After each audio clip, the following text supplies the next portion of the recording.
അനുഗ്രഹിക്കപ്പെട്ട നല്ല സമയത്തിനായി ഞാൻ ദൈവത്തെ സ്തുതിക്കുന്നു, സ്തോത്രം ചെയ്യുന്നു. ദൈവവചനം ശ്രവിച്ചുകൊണ്ടിരിക്കുന്ന എല്ലാ ദൈവമക്കൾക്കും വീണ്ടും വരാമെന്ന് അരുളി ചെയ്തവനായ കർത്താവായ യേശു ക്രിസ്തുവിൻ്റെ തന്നെ നാമത്തിൽ ഞാൻ എൻ്റെ സ്നേഹവന്ദനം അറിയിക്കുന്നു. ഇന്നത്തെ അല്പസമയത്തെ ചിന്തയ്ക്കായി 30-ാം സങ്കീർത്തനം 6-ാം വാക്യം നമുക്ക് വായിക്കാം.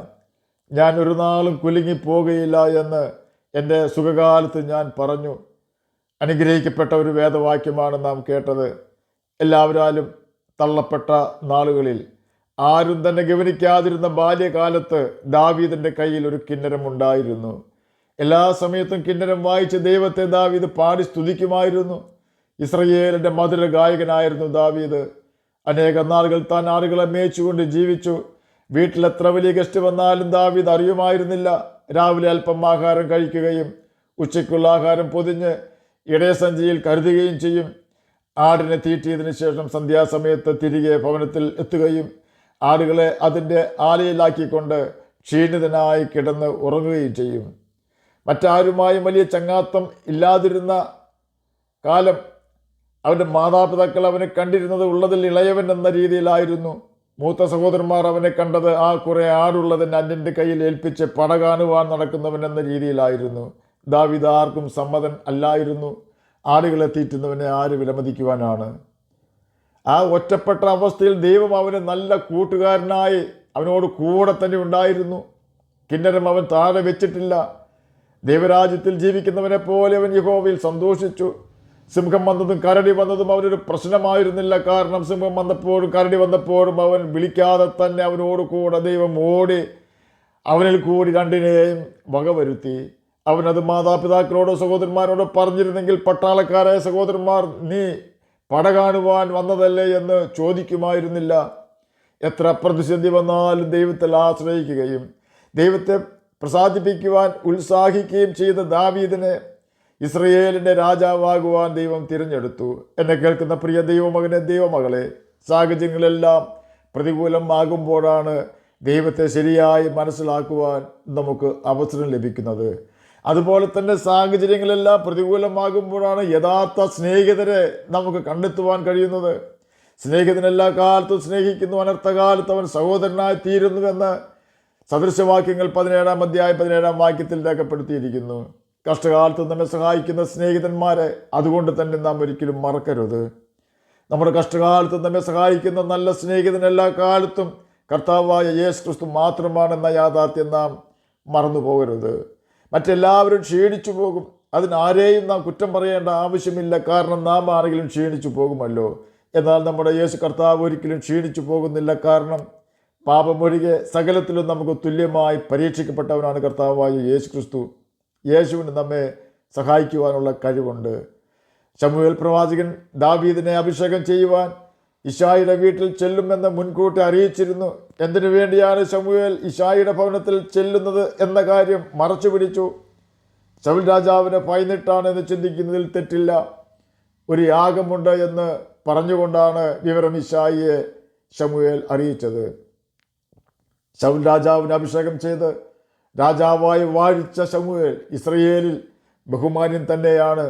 രാജാവിനേക്കാളും പ്രമുഖനായൊരു വ്യക്തി വീട്ടിൽ വരുന്ന അന്ന് രാവിലെയും മാതാപിതാക്കളും സഹോദരന്മാരും ദാവീദിനെ കാട്ടിലേക്ക് അയച്ചു. വീട്ടിൽ ശമൂവേലിനെ സ്വീകരിക്കുവാനുള്ള ഒരുക്കങ്ങളെല്ലാം നല്ല നിലയിൽ പുരോഗമിക്കുന്നുണ്ട്. ഭക്ഷണ സാധനങ്ങളെല്ലാം പാകം ചെയ്യുന്നത് ദാവീദ് കാണുന്നുണ്ട്. എങ്കിലും ദാവീദ് ആടുകളുമായി വനത്തിൽ പോകേണ്ടി വന്നു. എന്നാൽ ദൈവത്തെ മാനിക്കുന്ന തൻ്റെ മകനെ അന്ന് വലിയവനാക്കുവാൻ ദൈവം നിശ്ചയിച്ചതിനാൽ അന്നും ദാവീദ് ആടിനെയും കൊണ്ട് വനത്തിലേക്ക് പോയി. എല്ലാ മക്കളും ശമൂവേലിൻ്റെ മുമ്പിൽ വന്നിട്ടും അഭിഷേക കൊമ്പിലെ തൈലം അനങ്ങിയില്ല. ഓരോ വ്യക്തികൾ ശമൂവേലിൻ്റെ മുമ്പിൽ വരുമ്പോഴും ഞാൻ അവനെ തള്ളിയിരിക്കുന്നു എന്നാണ് ദൈവം പറഞ്ഞത്. എല്ലാ മക്കളെയും ശമൂവേലിൻ്റെ മുമ്പിൽ ഇശായി കൊണ്ടുവന്നു. ആരെയും അഭിഷേകം ചെയ്തില്ല. അവസാനം ശമൂവേൽ ചോദിക്കുകയാണ്, നിനക്ക് മറ്റു മക്കൾ ആരുമില്ലയോ എന്ന്. ഉള്ളതിൽ ഇളയവൻ ആടിനെ തീറ്റുകയാകുന്നുവെന്ന് മറുപടി ശമൂവേലിന് ലഭിച്ചു.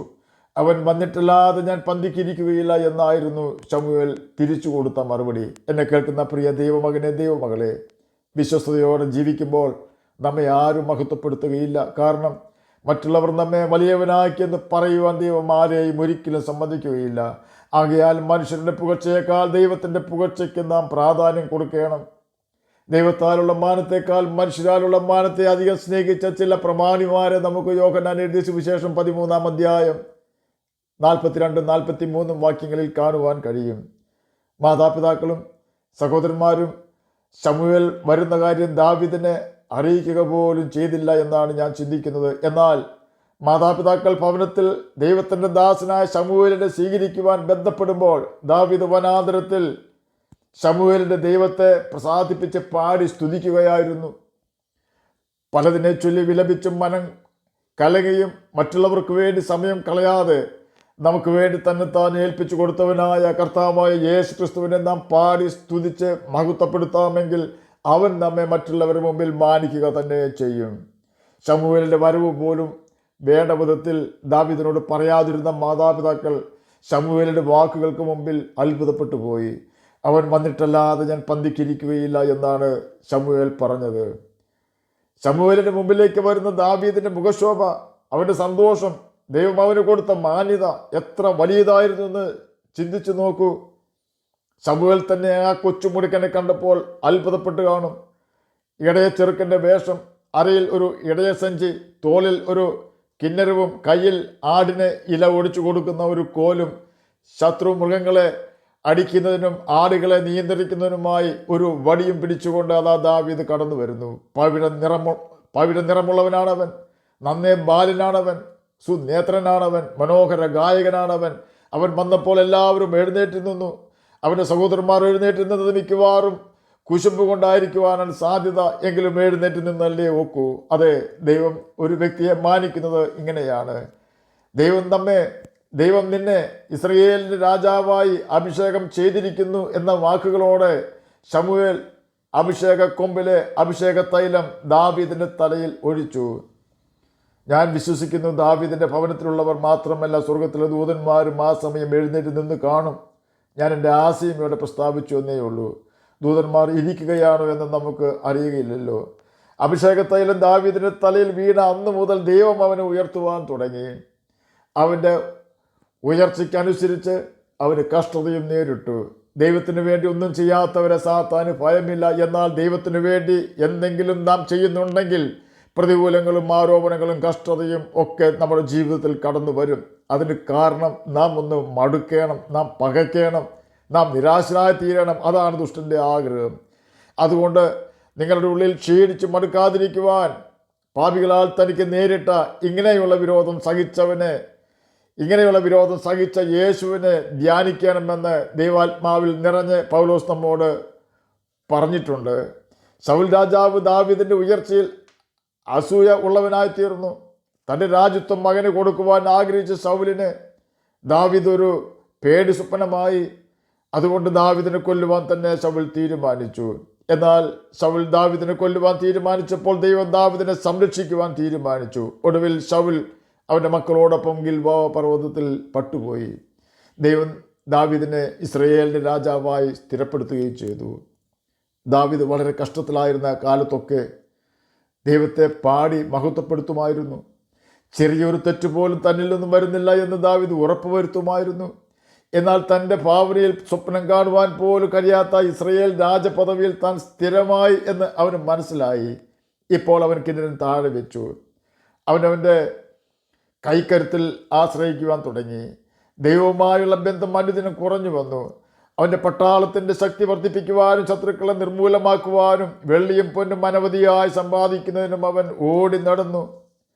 ആരാധനയെല്ലാം അതിനായി നിയോഗിച്ച ആളുകൾ തവണകളായി നടത്തുകയാണ്. ദാവീദിൻ്റെ ആരാധന ജീവിതവും ദൈവവുമായുള്ള ബന്ധവും ദൈവസ്നേഹവും അല്പാൽപമായി കുറഞ്ഞു വന്നു. ഒരു ദിവസം അത് സംഭവിച്ചു. അവൻ ബത്ശേബയെ കണ്ടു. കാരണം അവൻ ചിന്തിച്ചു, ഇനി അവന് ഒരു പ്രതിസന്ധി ഉണ്ടാവുകയില്ല എന്ന്. അവൻ പാപത്തിൽ വീണു. അതുമൂലമുണ്ടായ പ്രതിസന്ധി മാറ്റുവാൻ ഊരിയാവിനെ അവൻ വഞ്ചിക്കുവാനും ബത്ശേബയുടെ ഉദരത്തിലെ കുഞ്ഞിൻ്റെ പുതൃത്വം ഊരിയാവിൻ്റെ മേൽ കെട്ടിവയ്ക്കുവാനും ദാവീദ് 2 പ്രാവശ്യം ശ്രമിച്ചു. ദൈവം അതിനെ സമ്മതിച്ചില്ല. ദാവീദിനെ സഹായിക്കുന്ന ദൈവം അവൻ്റെ ദുഷ്പ്രവൃത്തികൾ കാണുന്നുണ്ടെന്ന ചിന്ത അവനെ നഷ്ടമായി പോയിരുന്നു. കാരണം ഇപ്പോൾ ദാവീദിന് ന്യായപ്രമാണം വായിക്കുവാൻ സമയമില്ല. കിന്നരം എടുക്കുന്ന കൈകളിൽ വാളും കുന്തവുമാണ്. ദൈവത്തിൻ്റെ മനോഹരത്വം കണ്ടുകൊണ്ടിരുന്ന കണ്ണുകളിൽ ഇപ്പോൾ അന്യജാതിക്കാരത്തിയായ ബത്ശേബയാണ്. ദൈവം വസിച്ചിരുന്ന ദാവീദിൻ്റെ ഹൃദയത്തിൽ എങ്ങനെയെങ്കിലും ഊരിയാവിനെ കൊല്ലണമെന്ന ചിന്തയാണ്. അത് ദാവീദ് അത് തന്നെ ചെയ്തു. തന്നെ കൊല്ലുവാനായ ശക്തന്മാരായ 3000 പട്ടാൾക്കാരുമായി തന്നെ പിന്തുടർന്ന ശൗൽ രാജാവിൻ്റെ വസ്ത്രാഗ്രം മുറിച്ചതിനാൽ പാപഭാരം മൂലം ഹൃദയം നുറുങ്ങിക്കരഞ്ഞവനായ ദാവീദ് തൻ്റെ സുഖകാലത്ത് തൻ്റെ വിശ്വസ്തനായ പ്രധാനമന്ത്രി അഹിതോഫിലിനെ വഞ്ചിച്ചു. തൻ്റെ 30 പ്രധാന പട്ടാള ഓഫീസർമാരിൽ ഒരുവനും അഹിതോഫിലിൻ്റെ മകനുമായ ഏലിയാബിനെ വഞ്ചിച്ചു. ഏലിയാബിൻ്റെ മകളായ ബത്ശേബയുമായി ദാവീദ് തെറ്റ് ചെയ്തു. അതും ദൈവം വെറുക്കുന്നതും ഇസ്രയേലിൽ യാഗമില്ലാത്തതുമായ പാപം തന്നെ. അതുകൂടാതെ ദാവീദിൻ്റെ 30 പട്ടാള ഓഫീസർമാർ ഒരുവനും ബത്ശേബയുടെ ഭർത്താവുമായ വിശ്വസ്തനായ ഊരിയാവിനെ ക്രൂരമായി വഞ്ചിച്ച് വാൾ കൊണ്ട് കൊല്ലിച്ചു. ഇത്രയൊക്കെ പാപം ചെയ്തിട്ടും ദാവീദിന് അല്പം പോലും പാപബോധമുണ്ടായിരുന്നില്ല. കാരണം അവൻ്റെ ന്യായപ്രമാണ വായനയും ദൈവകൽപ്പനകൾ അനുസരിക്കുന്ന സ്വഭാവവും കിന്നരം വായിച്ചുകൊണ്ട് ദൈവത്തെ പാടി സ്തുതിക്കുന്ന സ്വഭാവവും എല്ലാം നിന്നുപോയിരുന്നു. അല്പം പോലും ദൈവഭയമോ പാപഭാരമോ ഹൃദയത്തകർച്ചയോ ഇല്ലാത്തവനായി ദൈവസന്നിധി വിട്ടവൻ അബദ്ധസഞ്ചാരം നടത്തുകയാണിപ്പോൾ. എന്നാൽ ദൈവം അവനെ ഒന്ന് തൊട്ടു. ദേഹിയാത്മാവിൽ ദാവീദ് കഠിനമായും ശിക്ഷിക്കപ്പെട്ടു. ഒടുവിൽ ദാവീദ് ദൈവത്തെ ശരിയായി തിരിച്ചറിഞ്ഞു. അവൻ്റെ കഷ്ടകാല സമയം വീണ്ടും വന്നെത്തിയപ്പോൾ തൻ്റെ കഷ്ടകാലത്ത് തന്നെ പ്രതിസന്ധികളിൽ നിന്നും രക്ഷിച്ച കർത്താവിനെ വീണ്ടും അന്വേഷിക്കുവാനും അവൻ്റെ ന്യായപ്രമാണം വായിക്കുവാനും ദൈവകൽപ്പനകൾ കൃത്യമായി അനുസരിക്കുവാനും അവൻ ആരംഭിച്ചു. കഷ്ടത്തിലാകുന്നതിന് മുമ്പ് ഞാൻ തെറ്റിപ്പോയി, ഇപ്പോഴും ഞാൻ നിന്റെ ന്യായപ്രമാണം അനുസരിക്കുന്നുവെന്ന് 119 സങ്കീർത്തനം 67 വാക്യത്തിൽ ദാവീദ് കുറിച്ചു വെച്ചു. അതേ ദാവീദ് 30 സങ്കീർത്തനം 6 വാക്യത്തിൽ രേഖപ്പെടുത്തിയിരിക്കുന്നത് ഞാൻ ഒരു നാളും കുലുങ്ങിപ്പോകുകയില്ല എന്ന് എൻ്റെ സുഖകാലത്ത് ഞാൻ പറഞ്ഞു എന്നാണ്. എന്നെ കേൾക്കുന്ന പ്രിയ ദൈവമകനെ, ദൈവമകളെ, പാപത്തിന് ശിക്ഷ കൊടുക്കുന്നവനാണ് യഹോവയായ ദൈവം അഥവാ കർത്താവായ യേശു ക്രിസ്തു. നാം നിത്യനരകത്തിൽ വീഴാതിരിക്കുന്നതിന് വേണ്ടി മാത്രമാണത്. പാപം ചെയ്യുന്നവൻ പിശാചിൻ്റെ മകനാണെന്ന് 1 യോഹന്നാൻ 3-ാം വാക്യത്തിൽ രേഖപ്പെടുത്തിയിരിക്കുന്നു. നാം സാത്താൻ്റെ മകൻ ആയാൽ സാത്താൻ്റെ പാർപ്പിടമായ നരകത്തിൽ നാം അവനോടൊപ്പം വീഴേണ്ടി വരും എന്നതിനാൽ ആണ് യേശു നമ്മോട് കൽപ്പിക്കുന്നത് ഇനി പാപം ചെയ്യരുത് എന്ന്. നമ്മുടെ ജീവിതത്തിലെല്ലാ സാഹചര്യങ്ങളും അനുകൂലമായി വരുമ്പോഴാണ് സാത്താൻ നമ്മെ പാപത്തിൽ വീഴിക്കുവാൻ അടുത്തു വരുന്നത് എന്ന യാഥാർത്ഥ്യം നാം മറന്നു പോകരുത്. ആകയാൽ എല്ലാ സമയത്തും ദൈവഭയത്തോടെ ജീവിക്കുകയും അവൻ്റെ കൽപ്പനകൾ അനുസരിച്ച് ദൈവത്തെ മഹത്വപ്പെടുത്തുകയും ചെയ്തുകൊണ്ട് നമുക്ക് നിത്യജീവൻ അവകാശികളായി തീരാം. അതിന് കർത്താവ് നമ്മെ സഹായിക്കട്ടെ എന്ന് പ്രാർത്ഥിച്ചുകൊണ്ട് ഞാൻ എൻ്റെ വാക്കുകളിൽ നിന്ന് വിരമിക്കുന്നു. നമുക്ക് പ്രാർത്ഥിക്കാം. ഞങ്ങളെ സ്നേഹിക്കുന്ന സ്വർഗീയ പിതാവേ, നല്ല സമയത്തിനായി ഇങ്ങനെ സ്തുതിക്കുന്നു, സ്തോത്രം ചെയ്യുന്നു. എന്നെ കേൾക്കുന്ന ഏതെങ്കിലും പ്രിയപ്പെട്ടവർ രോഗത്താൽ ഭാരപ്പെടുന്നുവെങ്കിൽ അങ്ങ് അവർക്ക് സൗഖ്യം കൊടുക്കണമേ. സമാധാനമില്ലാത്ത പ്രിയപ്പെട്ടവർ ആരെങ്കിലും എന്നെ കേൾക്കുന്നുണ്ടെങ്കിൽ അവർക്ക് സമാധാനം കൊടുക്കണമേ. പഠിക്കുന്ന കുഞ്ഞുങ്ങൾക്ക് പഠിക്കുവാനുള്ള ബുദ്ധിയും ജ്ഞാനവും ഓർമ്മശക്തിയും കൊടുക്കണമേ. അങ്ങയുടെ കൽപ്പനകൾ പ്രമാണിച്ചുകൊണ്ട് ഈ ഭൂമിയിൽ ജ്യോതിഷികളെ പോലെ തിളങ്ങുവാനും മരണശേഷം നിത്യജീവനവാസികളായി തീരുവാനും അടിയനെ കേൾക്കുന്ന അങ്ങയുടെ കുഞ്ഞുങ്ങളെ സഹായിക്കണമേ. പ്രാർത്ഥന കേട്ടതിനായി സ്തോത്രം. യേശുവിൻ്റെ നാമത്തിൽ തന്നെ ആമേൻ. കർത്താവ് എല്ലാവരെയും അനുഗ്രഹിക്കട്ടെ. സ്തോത്രം.